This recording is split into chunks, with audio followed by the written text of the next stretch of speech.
All right, so welcome to our first post of the newsletter. So I'm going to go ahead and explain the science behind the human body and the nutrition and how it uses fuel. So I just went ahead and made this quick note, and hopefully this clears things up as to the importance as to why we track our food and how it works in our body. Okay, so this is going to be a part of a series, and so I don't want to overwhelm you. I've got about 5 minutes. So it'll be quick, digestible, and if you have any questions, please let me know. Okay, so the science of this is the body uses calories as fuel. Okay, so calories, or also known as energy, it comes from food. Okay, so calories is energy, and energy is broken down into three types. All right, we have proteins, fats, and carbs. Okay, I'm sure you guys are familiar with these three. Okay, each type has a value. Okay, proteins have 4 grams, which equals 1 calorie.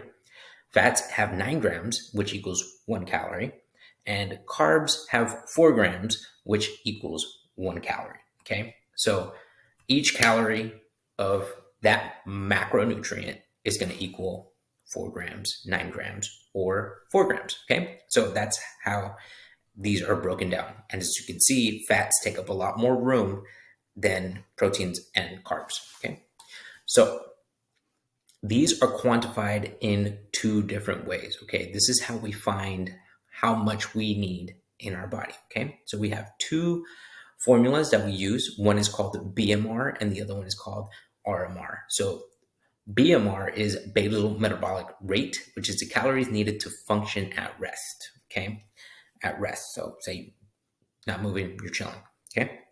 RMR is your resting metabolic rate, which is the calories needed to stay alive with no activity. Think about it. You're laying in bed and you're watching Netflix all day, and these are the amount of calories you need to survive. Okay. So this number varies depending on your structure of your body. Okay. The more muscle you have, the more energy is required. If it's cold outside, the more energy is required to keep you warm. And the less muscle you have, the less energy you need. Okay, so this is very important because this is where we start getting into the nuance of things. Because say you have a lot of muscle in the beginning, you stop exercising, you lose that muscle, but you continue to eat the same way. Now you're in a caloric surplus and now you're gaining weight, and that's why you get a little bit of fat storage. Okay, so how the body uses calories, how it uses energy. So it uses energy when you eat your food, known as thermogenic effect of feeding, which is the energy you eat from food. About 20 to 35% of it comes from protein, and then carbs and fats take about 5-15%. But it's not enough to create a big difference, so we don't really worry about that. Okay, the 2 main ones are NEAT and EAT, so non-exercise activity thermogenesis and exercise activity thermogenesis. So NEAT would be going for a walk, right? And then EAT would be anything that goes 70% above that resting heart rate. So say, for example, you don't go walking and then all of a sudden walking is an exercise for you. That's fine. Eventually, once you do it consistently enough, it can turn into NEAT when it becomes so easy that it no longer turns your heart rate over 70%. Okay, so there are different types of EAT. So there's aerobic training and then there's anaerobic training. Okay, so aerobic training is things like cardio, treadmills, stairmasters, bikes, long distance jogs.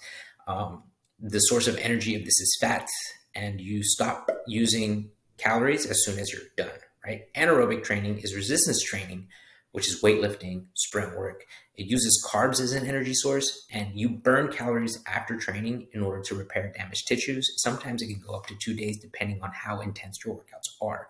Okay, so I will be going more into this in the next video, but for now, just focus on understanding those 3 macronutrients, how much space they take, and how the body burns those calories. Okay, if you have any questions, please let me know, and I will be going deeper into these topics as we move along. Okay, I'm just going to give it to you in small doses so that we don't get overwhelmed or confused. All right, see you soon.